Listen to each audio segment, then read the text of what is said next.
una ciencia, ¿verdad?, en la cual uno estudia o comprende digamos, la relación que existe de las características que nosotros hemos heredado, ¿no? En la genética se estudia un enfoque en los cuales se transmite de generación en generación, ¿verdad? De características, de expresión de genes, etc. En el caso de las bacterias, lo que nos ayuda a la genética es no solo enfocarnos en las características heredables, en este caso que nosotros sabemos en una célula eucariota, sino que también nosotros vamos a comprender en lo que son las bacterias el por qué estas bacterias han adquirido una característica de ser resistentes, ¿verdad? ¿Ya? O en algunos casos también, gracias al estudio de la genética bacteriana, ya se hacen o se producen algunos, digamos, sustancias para tratamientos de algunas enfermedades en particular. Y además, gracias a la genética bacteriana, que es precisamente donde se inició el estudio de la genética, ¿ya? Se sabe mucho hoy sobre la genética en el caso de las células eucariotas, que es en el enfoque que seguramente ustedes conocen mucho mejor. El contenido que vamos a ver hoy es sobre genética y evolución bacteriana, algunas definiciones, características genéticas, vamos a ver un poco de mutación, ¿ya? Y algunas herramientas de biología molecular. Esto ya lo saben, ¿no? ¿Qué es una bacteria? Es un organismo unicelular. ¿De qué tipo? Es una célula eucariota, procariota, ¿no? Su tipo de reproducción principalmente es por fisión binaria, de la mitosis, ¿verdad? Una de las principales características de las bacterias es que tienen un crecimiento sumamente rápido, ¿verdad?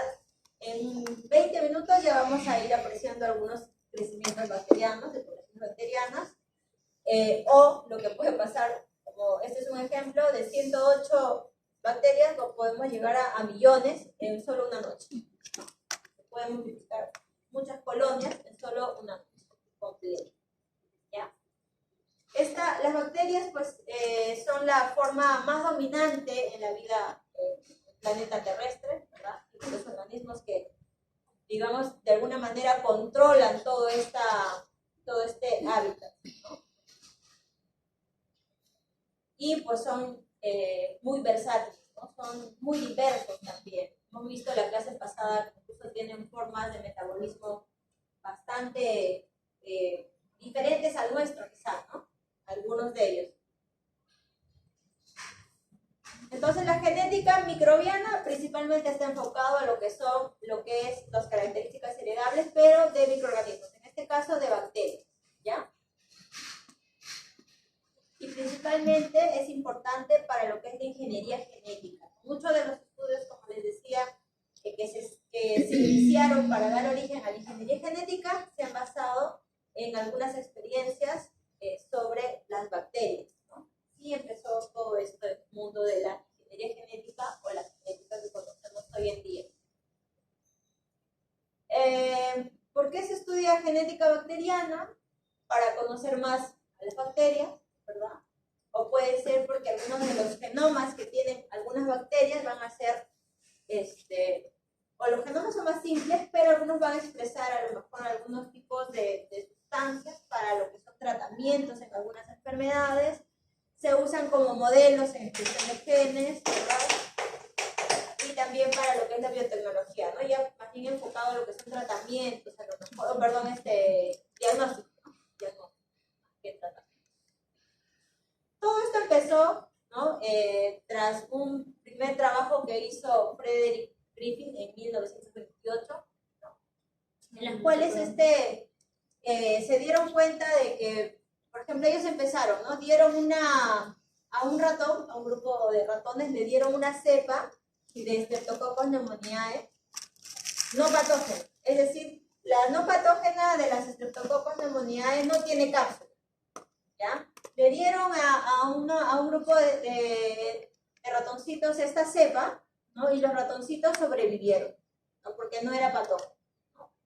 Luego agarraron otra cepa, más bien ya una Streptococcus pneumoniae, ¿no? que sí tenía cápsula. Entonces, al sí tener cápsula, entonces sería una cepa patógena, ¿verdad?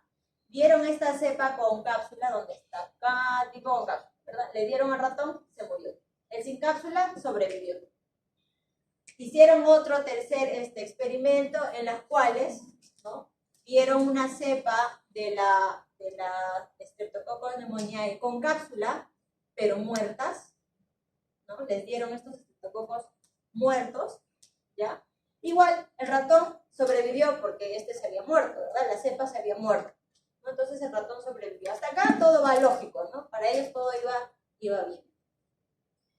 En un tercer experimento, probaron darle una cepa no patógena, ¿ya?, con una cepa muerta de la patógena, ¿ya? Mezclaron en un pool y le dieron a los ratones.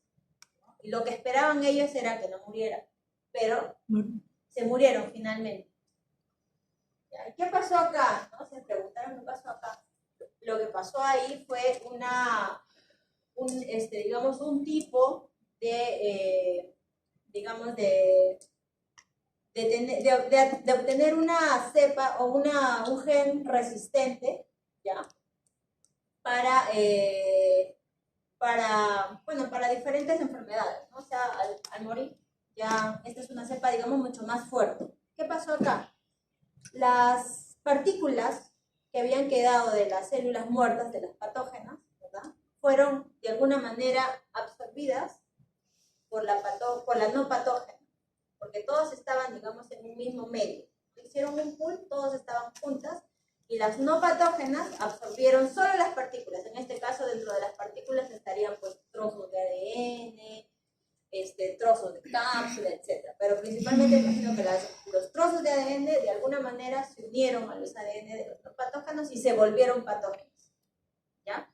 Entonces, esto es lo que da origen a lo que es la transformación genética, ¿no?, que vamos a ver más adelante. Pero digamos, tras esta experiencia, ellos se preguntaban cómo es que se podía obtener una cepa patógena nueva, ¿no? No se explicaban muy bien. Pero digamos, fue uno de los principios que dio origen al estudio de la genética.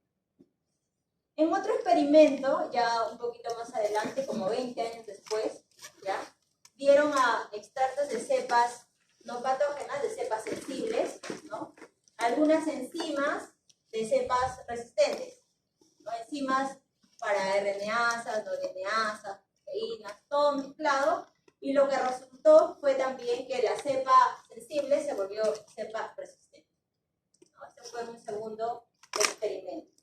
Todo eso también está, digamos, estaban confirmando cuando se refieren a transformación bacteriana, ¿no?, transformación genética,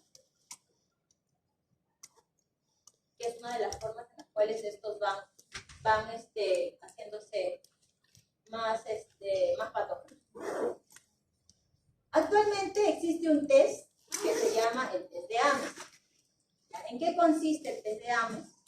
El test de Ames consiste, digamos, es principalmente para saber si alguna sustancia puede ser capaz o no de ser mutagénico, ¿no?, de ser mutante.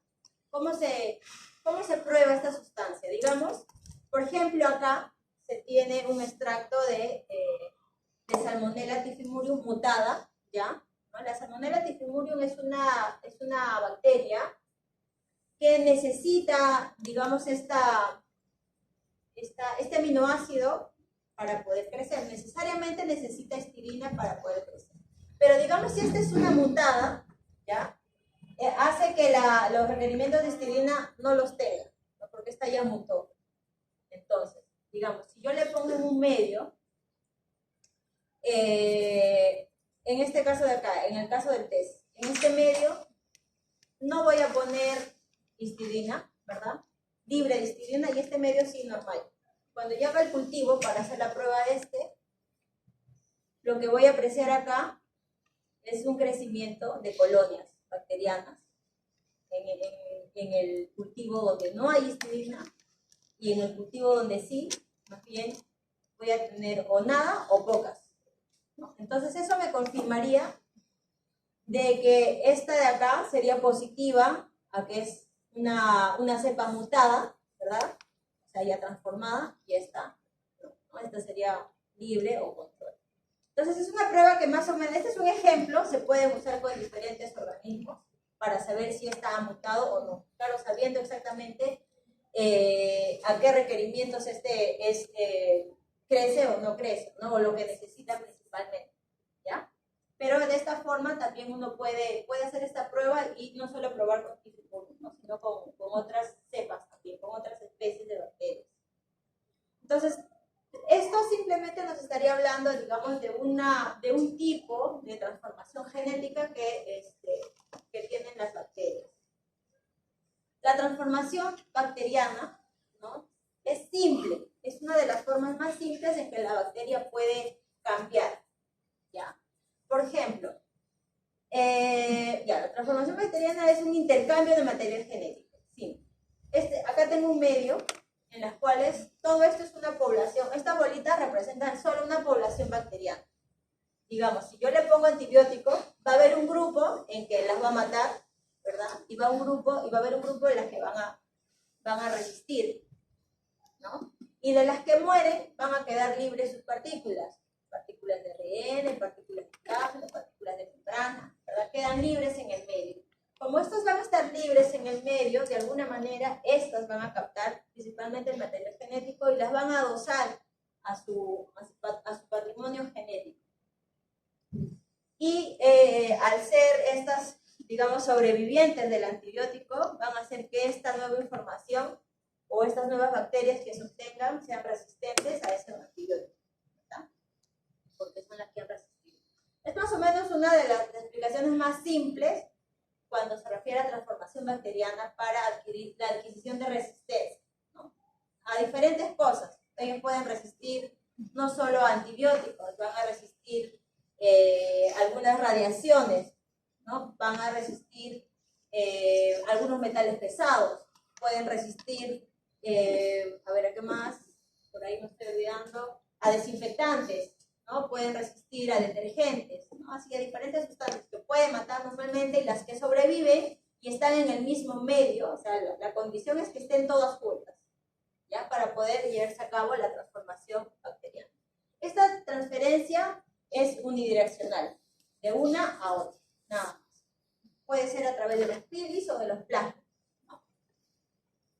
Y también puede llevar la información entre diferentes grupos bacterianos. Puede ser entre bacilos o cocos o al revés, entre cocos y bacilos. O sea, es muy versátil, ¿no? Puede pasar de todo ahí. Ese cambio genético es lo que más conocemos nosotros como mutación, ¿verdad? La mutación es es un error, ¿ya? En cuanto los nucleótidos tienen un orden, ¿no? Si hay un error, y ahí se produce en ese segmentito, con un solo nucleótido incluso, ya que haya variado en cuanto a su unión, ¿verdad? Ya se produjo un error, esa es una mutación, lo más simple. Ahora, existen diferentes formas de mutación, eso lo vamos a ver más adelante, simplemente para tener una idea de qué es una mutación.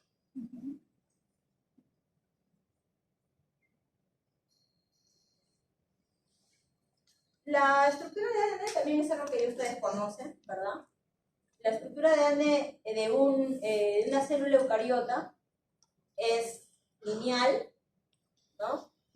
Y es bastante larga, ¿no? Y extensa todo el reconocimiento de los genomas, ¿no?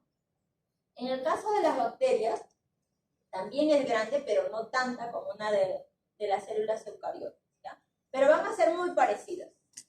En el caso de la estructura de ADN, no va a estar en un núcleo como en el caso de nuestra célula, ¿no? Sino más bien va a estar en un nucleolo, ¿no?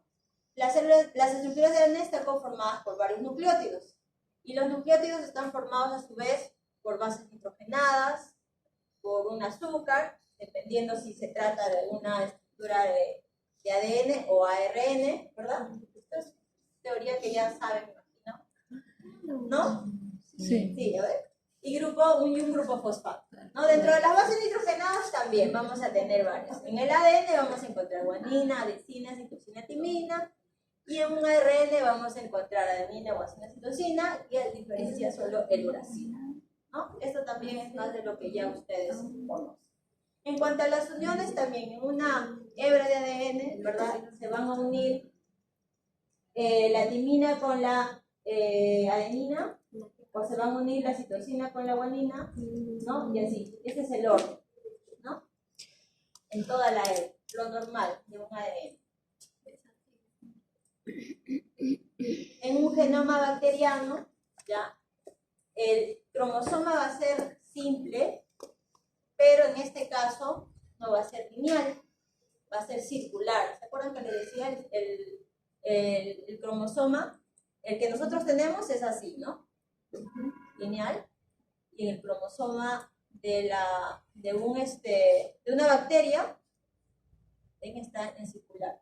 Parecido, porque dice acá mitocondrial y si las bacterias no tienen mitocondrias, porque en la célula eucariota, ¿ya? También vamos a encontrar segmentos de ADN, pero ADN mitocondrial que está también en forma circular, ¿ya? Pero en la bacteria no, ellos no tienen mitocondria, pero sí su ADN genético normal está en forma circular, ¿ya? Va a ser una estructura haploide. ¿Qué quiere decir que es haploide? 2N. ¿Cómo? 2N tiene. De una sola, un solo cromosoma, ¿no? Por eso es haploide. Tiene un ADN desnudo, picatenario, igual que el nuestro, porque tiene 2 hebras, ¿verdad? Tiene que ser picatenario. Y no contiene histonas, ¿ya?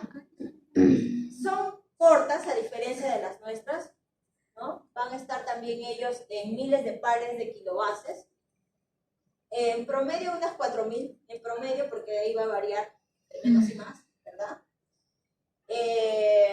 Por ejemplo, la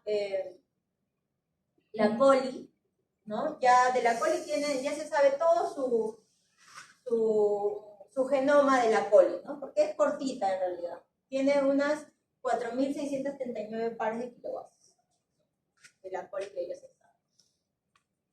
El Bacillus subtilis también. ¿Sí? Les decía, las bacterias todas van a ser haploides de un solo cromosoma. Todas, excepto, ya siempre hay una excepción, excepto estas de acá. Estas de acá. Brucella melitensis, la Burkholderia pseudomallei y la Vibrio cholerae van a poseer, más bien ellos sí van a tener 2 moléculas de ADN en forma circular, serían diploides. Son las únicas, estas son las excepciones.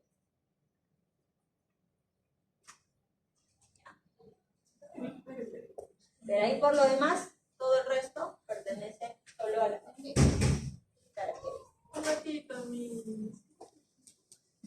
Esto lo he subido, ¿no? A tu Canva, sí, semana 3. Para que no se... Ya. Otra estructura que vamos a encontrar en la bacteria, ¿no? Esto ya lo vimos, material genético cromosomal, circular, súper enrollado, ¿verdad? Recuerden que la bacteria, ¿no? Es una célula más pequeñita que la de una eucariota, ¿no?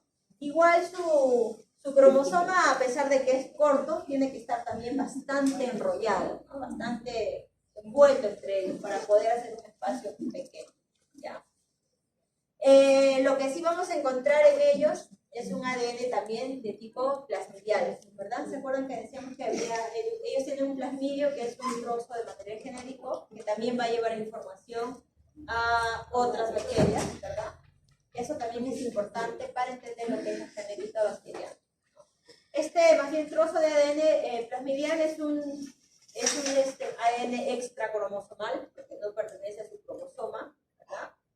Es también circular, súper enrollado, va a contener genes no esenciales, pero no menos importantes.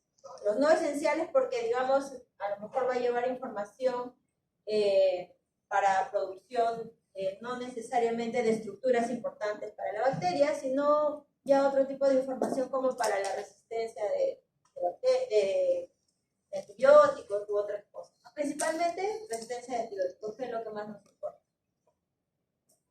Y también sirven ya para lo que es la ingeniería genética, se usan también como vectores de clonación.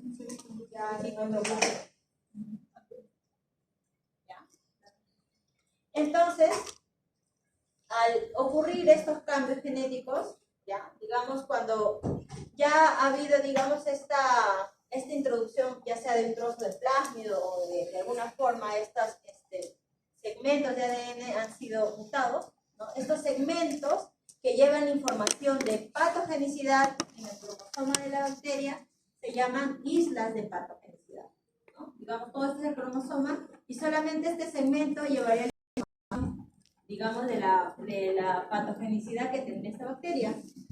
¿Ya? A ese segmentito se llama isla de patogenicidad.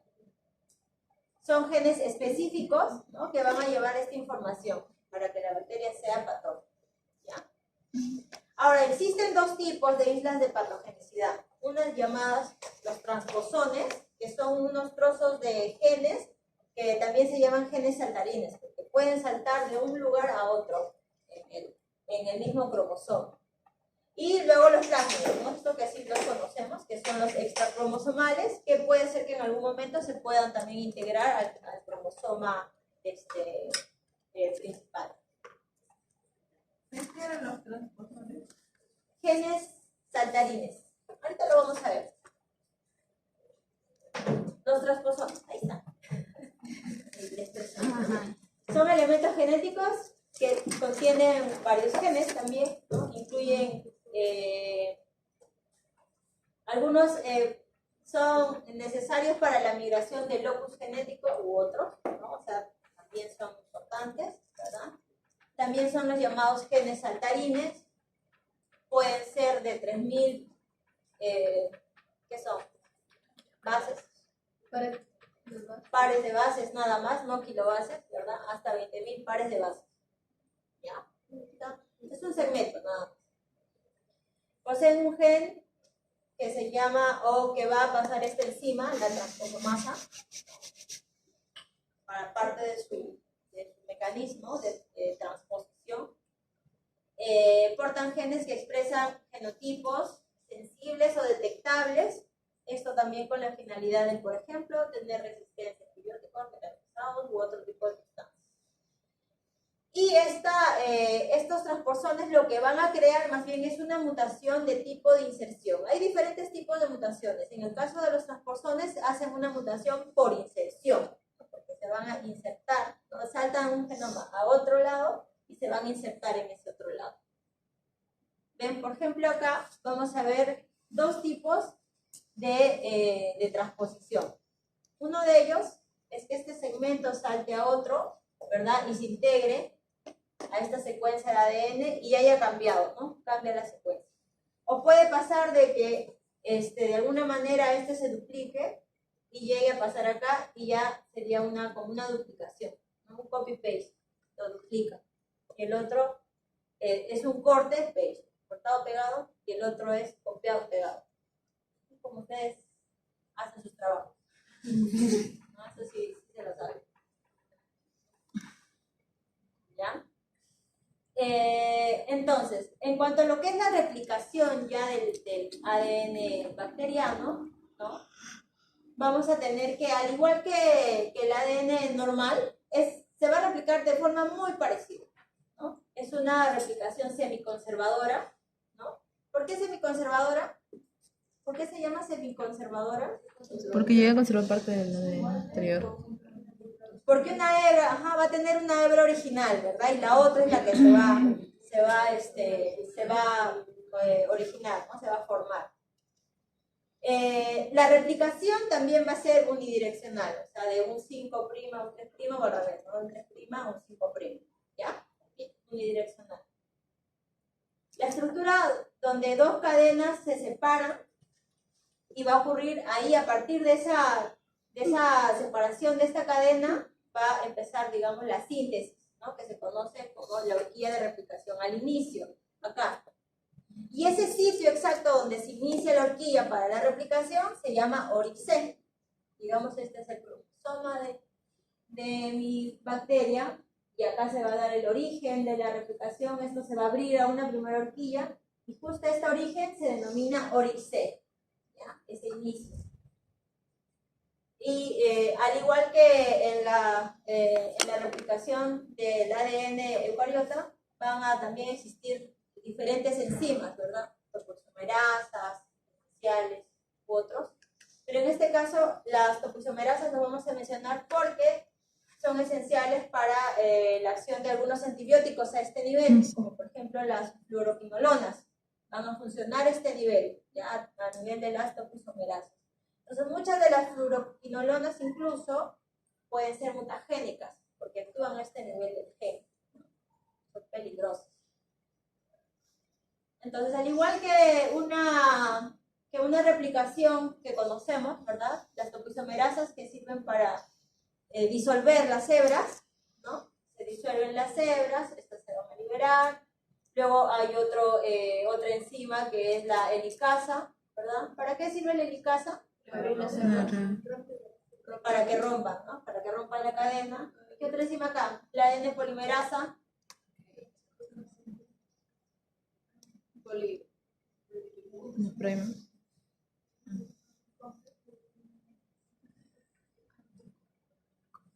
Los cebadores. ¿Qué es lo que van a dar, digamos, el orden, ¿no? a la nueva cadena, ¿no?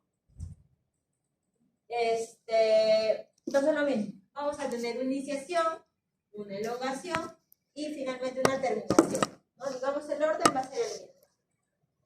Semiconservadora, en forma bidireccional, puede ser. La zona donde se inicia esto, la replicación, orice. Este es en el caso de una coli. Se va iniciando, se va haciendo todo este proceso de replicación del ADN y se forma la nueva generación, ¿no? Todo esto ocurre en la simple replicación bacteriana, que es por fisión, o sea, a un nivel bastante rápido y alto, ¿no? Lo mismo que sucede para la replicación del ADN bacteriano, también va a pasar para la síntesis de proteínas, ¿no? Va a ser el mismo sistema. Iniciación, elongación, terminación, las enzimas parecidas o las mismas.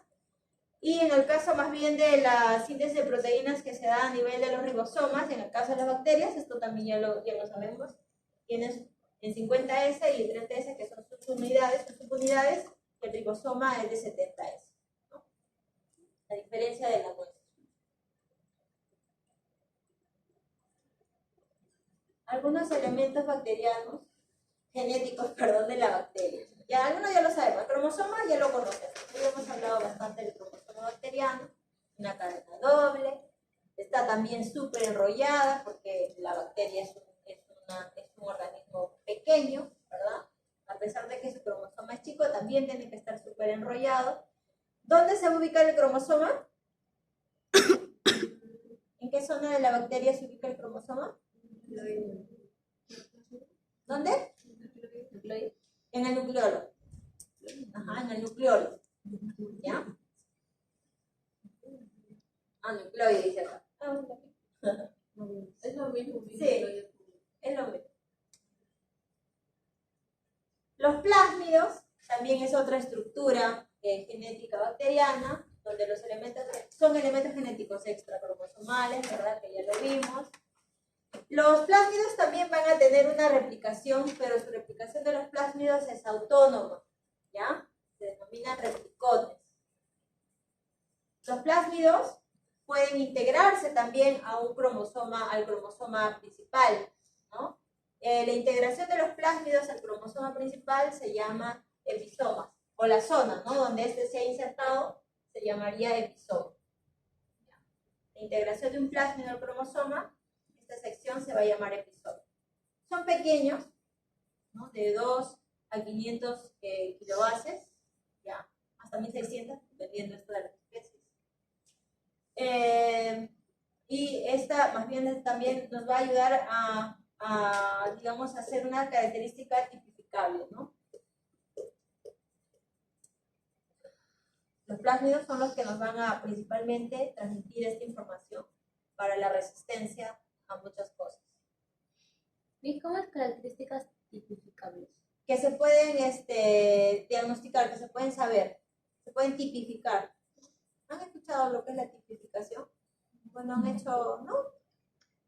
Las que tipificables que se pueden diagnosticar, pero ver el orden, se pueden ordenar. Cuantificar no. Se pueden saber el orden, digamos, de los nucleótidos.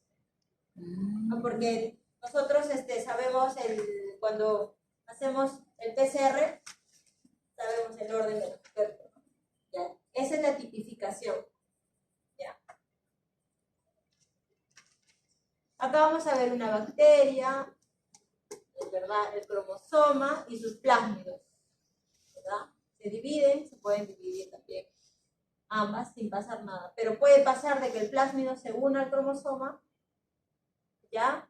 Ya cuando se une al cromosoma se va a llamar a esta sección los episomas, y también de esta forma se pueden dividir, ya dando, digamos, la información, ¿no? La nueva información, introduciendo ya la nueva información al cromosoma, ¿no? Ya sería una bacteria. Aparte de tener toda esta información, le va a adicionar otra, ¿no? Para hacer otras cosas. Los plásmidos se van a clasificar ya sea por sus propiedades de transferencia, pueden ser por conjugación o no conjugativas, o también se pueden clasificar por sus efectos fenotípicos, si por su fertilidad, si son con plásmidos, si son plásmidos de resistencia, es decir, por su tipo de información que estos van a brindar, ¿no? Por enterotoxinas, por virulencias o productores de tumores inflamables. Acá lo vamos a ver mejor. Ya. Tipos de plásmidos, tenemos los plásmidos de fertilidad, principalmente se dirigen por la formación de pili sexuales, ¿verdad? Tenemos también los plásmidos de resistencia, aquellos plásmidos que van a llevar esta información para la resistencia de algunos antibióticos, ¿no? Los colplásmidos son los plásmidos que van a hacer síntesis para las bacteriocinas, ¿no? Muy parecidas a los de resistencia, pero principalmente para bacteriocinas. Plásmidos degradativos, plásmidos de virulencia también van a convertir a la bacteria a ser más patógenas, ¿ya? Los degradativos, como los virulentos, convierten a la bacteria a que sea más patógena. Los plásmidos pueden ser introducidos a las células bacterianas también por un proceso llamado de transformación, que es el que vimos al inicio, ¿se acuerdan en los experimentos que se vieron? Ese proceso se llama proceso de transformación, o también puede ser el proceso de conjugación, ya que es otro proceso, ahora lo vamos a ver. Y también por eso es que se utilizan como vectores, ¿no? Como vectores de clonación. Otra estructura bacteriana, de ADN bacteriano, van a ser los llamados profagos. ¿Han escuchado de los profagos o de los bacteriófagos? ¿Bacteriófagos? Bacteriófagos. ¿Han escuchado de ellos? Sí. ¿Qué son? Son virus que pueden alimentarse de las bacterias, la de En la bacteria, ¿no? Los bacteriófagos o prófagos, también llamados así, son estructuras virales que van a parasitar, en este caso, a la bacteria, ¿no? Van a infectar solo a la bacteria. Entonces, los prófagos son virus bacterianos que contienen información de ADN de doble cadena y van a insertar esta información al genoma bacteriano principal. ¿Ya? Tenemos fagos de conservación que causan cambios genotípicos y fenotípicos también de la bacteria, ¿no? Para producir toxinas, etc. ¿Ya? Esto también lo vamos a ver en dos procesos. Esta infección de profagos existen en dos procesos o llamados ciclos, uno llamado el ciclo litogénico y el otro lisogénico. El litogénico, cuando entra la bacteria, se hace cargo del cromosoma, el bacteriófago se va a replicar tantas veces que lo va a alisar a la bacteria y va a liberar los cromosomas. Y el lisogénico, el lisogénico es más solapa todavía, porque entra la información, entra el ADN, lo infecta, y este ADN del profago lo va a introducir al cromosoma y va a permanecer ahí en el cromosoma latente hasta en el momento que éste necesite replicar. Cuando lo necesita replicar, recién va a saltar la replicación, se va a formar los nuevos fagos y luego lo va a lisar, ¿no? Pero ese sería el lisogénero. Un poco para ir entrando a lo que vamos a ver dentro del fago. Otro elemento genético, y cuarto, ¿no? Tenemos el ADN, el plásmido, los fagos o bacteriófagos, y ahora este cuarto, los elementos de transposición, que también ya lo vimos que son, ¿no? Son estos trozos de ADN saltarines, ¿ya? Son segmentos de ADN que tienen esta capacidad de moverse, e introducirse a otro sitio del mismo ADN, son elementos de inserción, contienen genes pasajeros, y estos lo que me van a producir son mutaciones por inserción o una diseminación de los genes, ¿no? Como este de acá. Acá diseminación de genes y acá mutación por inserción.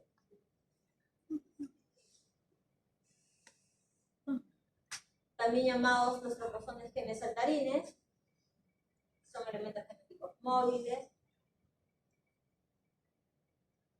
A ver, acá pueden pasar también de un plásmido a otro plásmido en un cromosoma, ¿no? Acá lo que vamos a ver también son secuencias de transposones, pero ya, digamos, específicamente para hacer resistencia a algún tipo específico de antibióticos, ¿no? Introduce el transposoma, ¿verdad? Y el nuevo que va a formar ya va a ser resistente a la tetraciclina, por ejemplo, ¿no? Y acá se une ese transposoma para hacer resistencia a las tetraciclinas. ¿Ya?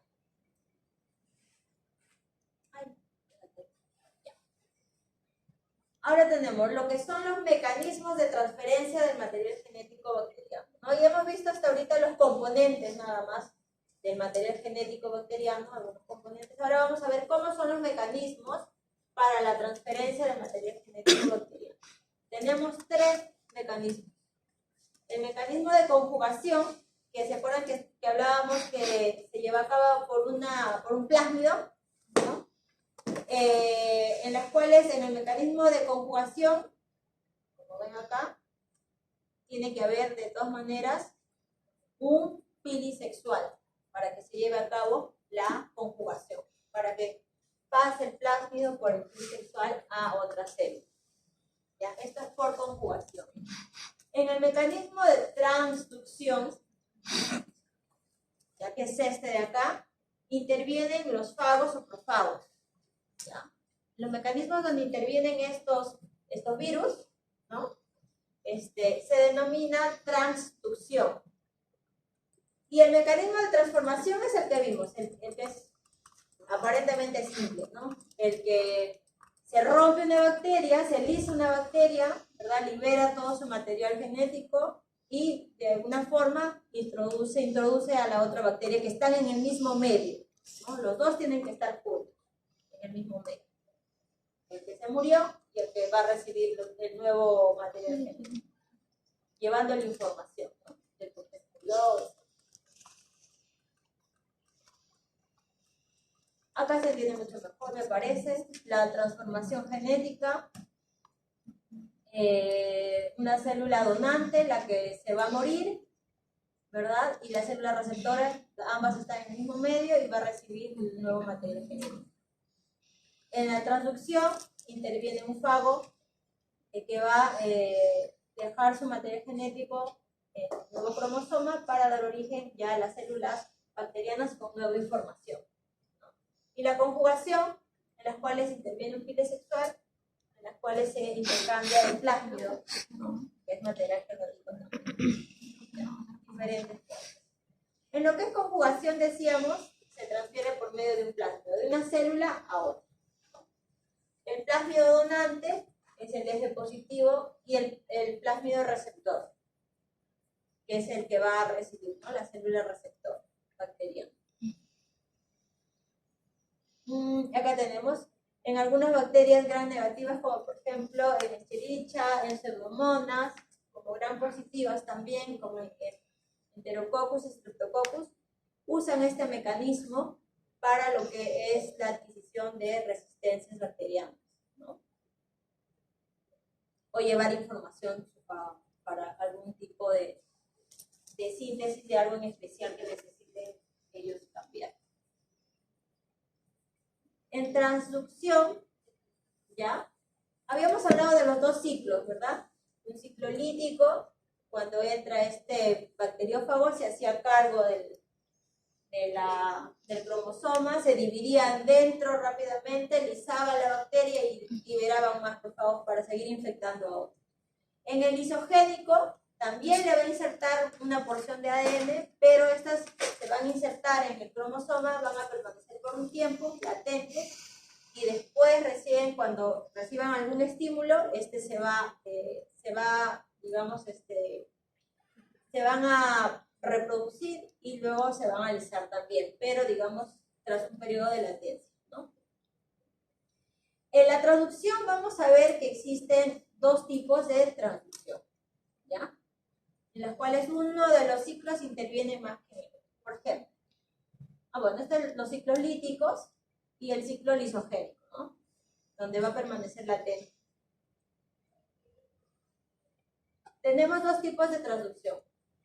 El tipo de transducción llamado generalizado, ¿ya? En las cuales interviene el ciclo lítico, ingresa el profago, se hace cargo de la replicación del cromosoma, lo lisa y luego estos van a inyectar ya a otras bacterias, ¿no? Esta es la generalizada.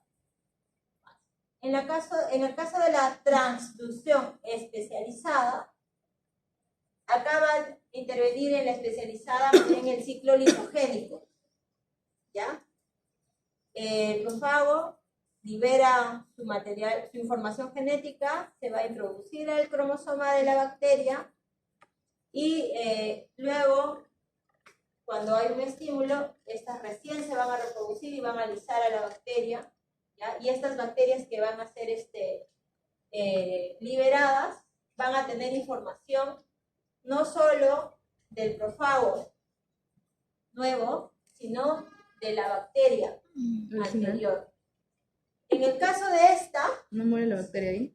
acá solo va a tener información, la nueva bacteria va a tener información del profago, ¿ya? Y solo del profago, ¿ya? Digamos, material genético y información del profago. En el caso de la especializada, del profago y de la bacteria anterior también, ¿ya? Esa es la diferencia principal entre ambos procesos de transducción. ¿Sí se entendió, no? No es tan difícil. Bueno, la transformación es una habilidad que tiene el ADN exógeno del medio, ¿no? Va a haber una unión y una entrada de ADN exógeno porque el ADN proviene del fago o del profago, ¿no?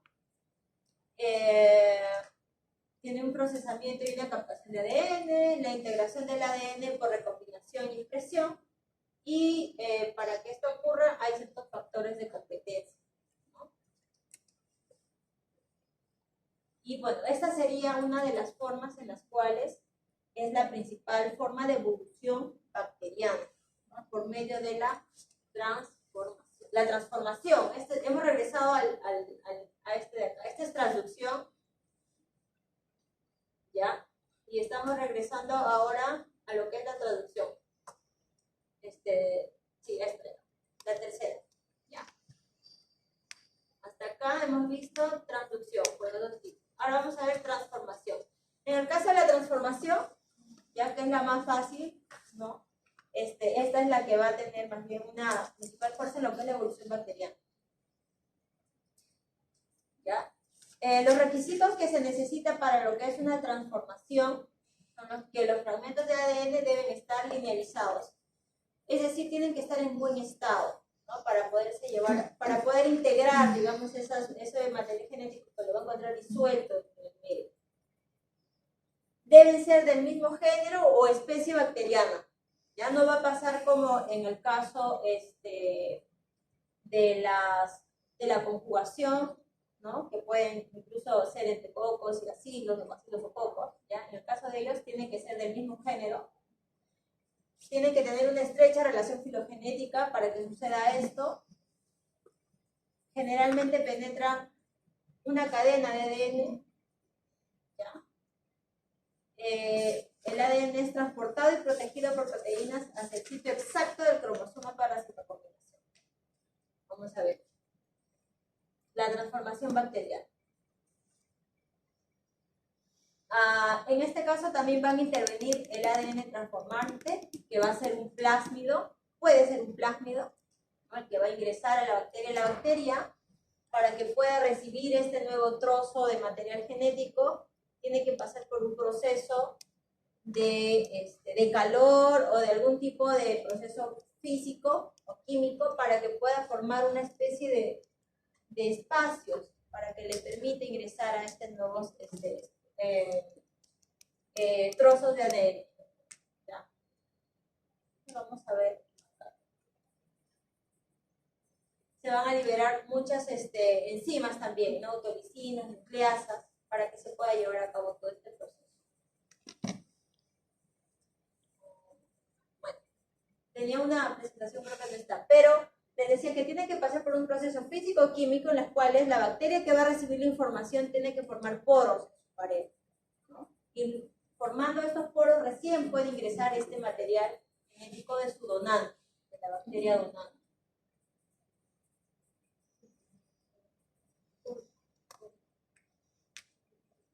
La recombinación homóloga por sustitución, que también es un tipo, ¿verdad?, de modificación genética, ¿ya? Pueden ser por tres pasos, ¿no? Por ejemplo, el ADN proveniente de la bacteria donadora, ¿ya? Va a reemplazar una porción homóloga, tienen que ser homólogas del ADN receptor. Estamos todavía en transformación. Ambas son homólogas. Entonces, una porción de la homóloga se va a abrir, se van a alinear, una de ellas va a quedar libre y la otra se va a integrar, ¿no? Va a integrar un nuevo fragmento. Acá lo que está sucediendo es una recombinación, ¿ya? Una homóloga por sustitución.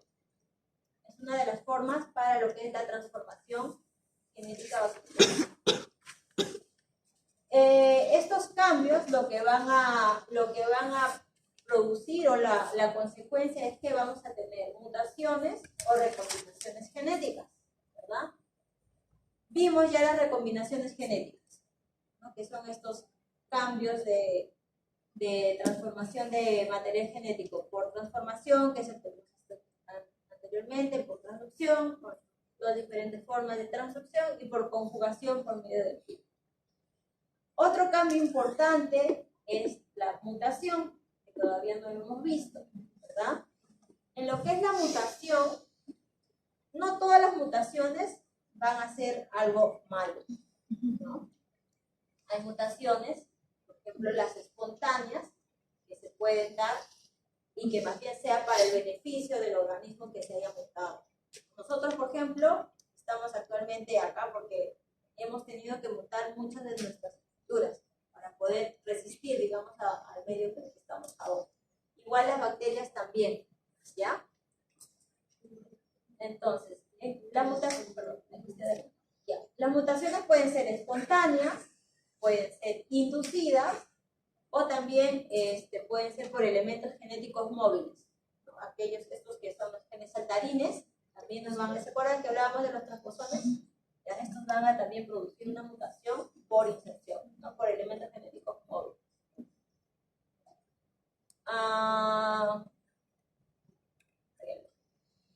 Bueno, más de las mutaciones, ¿no? Son cambios heredables del genoma que pueden producir cambios observables en el fenotipo. Se cambia este genoma y ya el fenotipo, ya a partir de esa generación en adelante, todos van a tener esa característica fenotípica, ¿no? Pueden incluir por sustitución de bases, pueden ser por deleciones, es decir, por pérdida de algunas bases, pueden ser por inserciones, como los genes saltarines, o por un reordenamiento también, ¿no? También se va a producir las mutaciones. Son enzimas asociadas a una... Hay enzimas que se van a encargar también de la reparación de errores. O sea, no siempre una mutación se va a llevar a cabo y va a tener éxito, porque también tenemos algunas enzimas que pueden reparar estos errores. sobre todo si es un error pequeño, ya estas enzimas se van a encargar de reparar, ¿no? Porque imagínense, la mutación sería mucho más grande. Muchas mutaciones espontáneas son consecuencia de deleciones, es decir, de pérdidas de secuencias que van a eliminar grandes porciones de genes. Los agentes mutagénicos pueden ser agentes mutagénicos físicos, pueden ser agentes mutagénicos químicos o por un cambio de marco, ¿no? Mutaciones de cambio de marco. Físicos, algunos que ya los conocemos, rayos X, los rayos gamma, los ultravioletas, ¿ya? Cambios de temperatura extremos, los rayos cósmicos, los químicos también, hay varios, ¿verdad? Yoduro de potasio, sulfato de cobre, el plomo, ¿no? Antes se hacían los cosméticos a base de plomo, ahora se están, no sé si sigan usando, ¿no?, los plomos en los cosméticos, pero ya no se debería, ¿verdad? Etcétera, ¿no? Los tipos de mutación, tenemos mutación espontánea, inducida y inducida por un sitio dirigido, ¿no? Aquellos que son los genes que pueden movilizarse. Las espontáneas, en realidad las espontáneas, esto me voy a ponerlas, son de frecuencia muy bajita. Miren, puede suceder de 10 a la menos 6 o hasta la menos 7, ¿no? Por pares de kilobase para su ciclo de replicación. La frecuencia es muy bajita en realidad de las espontáneas y es más bien gracias a las espontáneas que se ha hecho cargo la evolución, ¿no?, en la historia. Porque muchas de las espontáneas, si es que a lo mejor no es necesario, les decía que esas enzimas que corrigen errores lo van a corregir, ¿no? Pero aquellas que sí han tenido éxito, sí, o sea, se dan en el transcurso del tiempo, pero muy pocas, ¿no? Se van a encargar precisamente de la evolución. Tenemos las mutaciones inducidas al azar por estos mutagénicos físicos o químicos, o tenemos las mutaciones inducidas por un sitio dirigido, ¿no?, con los transposones. Pueden ser por medio de uso de tecnologías también de ADN recombinantes. Tenemos también acá 5 tipos de mutaciones inducidas. Tenemos lo que es la sustitución, Inversión, translocación. la inserción, esto también ya lo he visto, ¿no? Sí. No sé si ya lo entienden. La sustitución, cuando se cambian los pares, ¿no?, las bases, perdón. Se cambia las bases, una base por otra base, completamente diferente. La inserción, cuando se van a insertar secuencias de bases diferentes a las que ya tenían, ¿no? Inversiones. Perdón, esa es la inversión al revés, ¿no? Una secuencia va al revés de la otra. ¿Ya? Y la translocación, Cuando cambia posición. Cuando cambian por sus complementarias, ¿no? complementaria. No, Cuando donde están en un codón se van a otro. Ajá. Cuando están en un sitio, van a saltar a otra, ¿no? Esa es la translocación. La inserción, Cuando se Las insertas. las insertan nuevas, Una ¿no? secuencia. Nuevas de las que no tienen. La deleción Se elimina una son las que se van a perder, ¿ya? Esto ya ustedes saben. O el codón de stop. Sí, por el codón de stop. Ajá. También tenemos otro tipo de mutaciones, ¿no? Las llamadas mutaciones por transición, cuando ya es más bien el cambio a nivel de las purinas. Una purina por otra purina es la llamada de transición, ¿ya? O una pirimidina por otra pirimidina, ¿no? También. Estas son las de transición, las rojas. O las mutaciones por transversión, ¿no? Una purina por una pirimidina, o al revés, ¿no? Una pirimidina por una purina. Tenemos las mutaciones supresoras también, ¿ya?, en las cuales una nueva mutación en otra secuencia de ADN que invierte el efecto de la primera mutación, como que la va a reemplazar, ¿ya? Va a suprimir a la primera mutación. Esa es la supresora. Y se crea otra mutación. Ajá. También vamos a tener las llamadas mutaciones silenciosas, en las cuales el cambio de secuencia de ADN no va a afectar a la secuencia de la producción de aminoácidos de una proteína, ¿no? Digamos acá la silenciosa va a cambiar, pero va a seguir produciendo una lisina. Esta es la silenciosa. Ahí está. Luego tenemos la mutación puntual, que solo cambia un par de bases, ¿ya? Solo un par de bases, esa es la puntual. Y tenemos una mutación sin sentido, ¿ya? Cuando se provoca por la terminación. Ajá, esta sí creo. La sin sentido. En el caso de la sin sentido, ya no se va a producir lo que se esperaba, ¿no? En la silenciosa solo en la puntual, solo se cambió un par, ¿ya? Pero se sigue produciendo la lisina. Falta la misencia. En el caso de la otra, de la del sin sentido, se cambia y ya no se produce lo que se esperaba, ¿ya? O se producen también diferentes, ¿ven? Estas son las de... Se va a producir otro aminoácido. ¿No será misense? ¿Cómo? Misense no sería. ¿Cómo? Misense. ¿Misense? O sin sentido es. Porque es Sin silenciosa, sin sentido. Ajá. Misense.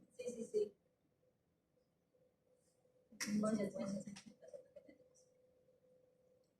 Saben más que yo esta parte. Yo no he llevado como ustedes biología molecular. En mi tiempo no nos enseñaba. Pero no era No, pero ahora es necesario saberlo. Ya la fuerza uno tiene que aprender. Y bueno, todo lo que hemos visto, lo que finalmente en donde más se va a poder apreciar todos estos cambios o teorías, etcétera, es en algo que es la ingeniería genética, ¿no? Ya la ingeniería genética va a ser más bien el avance de la ciencia para lo que es para diferentes cosas, tratamientos, diagnósticos, etcétera. En lo que es ingeniería genética vamos a poder ver diferentes técnicas que a lo mejor ustedes ya las conocen. Tenemos herramientas como lo que son las enzimas de restricción, ¿verdad? El libro de enzimas de restricción, la hibridación de ácidos nucleicos, la secuenciación o síntesis de ADN, todos esos ya los conocen, clonaciones moleculares, amplificación del ADN, este es el que más conocen seguramente, o el que más les han dado PCR. y las mutaciones, ¿no? In vitro o in vitro. Todas estas herramientas los tienen ahí descritos, ustedes se lo conocen mejor. Por ejemplo, acá las enzimas de restricción, en las cuales vamos a ver que los mecanismos de defensa bacteriano ante una infección viral, vamos a poder apreciar los fragmentos de ADN, reconocen sitios específicos de corte, ¿ya? Y generan extremos plegados. Hibridación de ácidos nucleicos también.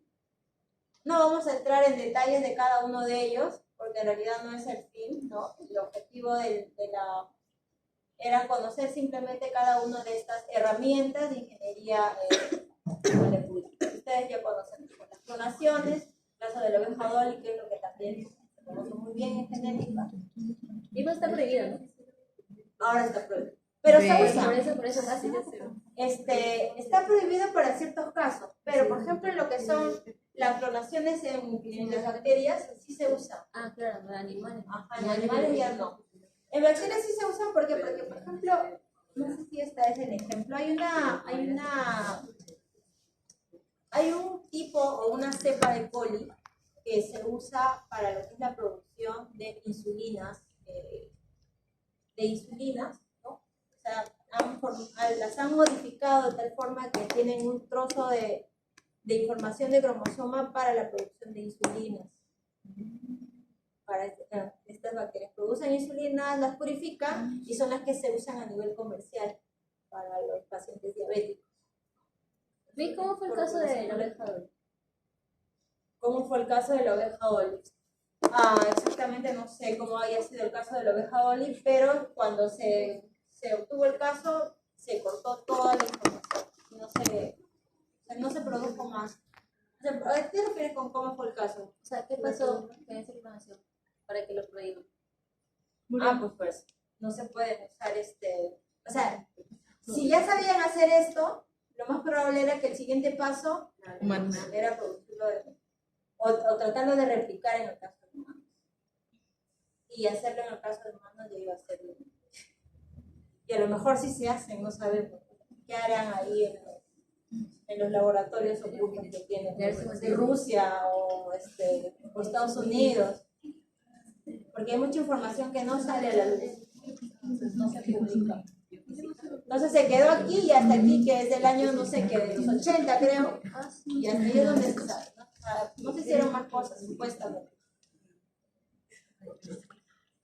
Esto sí lo saben, ya al revés y al derecho, ahí tienen páginas de YouTube. Bioinformática, ¿no hay que bioinformática? ¿O algo? ¿Saben algo? Sí. No. Y la informática también es algo que actualmente, desde 1988, nosotros creo que estamos con bioinformática como alrededor de 10 años o menos. Entrando a esto de la bioinformática. Y eso, digamos, toda la información genética guardada en una base. Una nube. ¿Preguntas, chicas? La recomendación.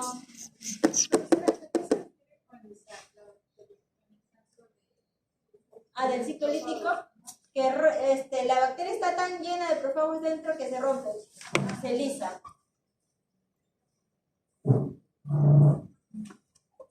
Ya, ¿nos queda tiempo? Sí, ¿no? Así, nos queda tiempo. ¿Sobrado? ¿Qué falta?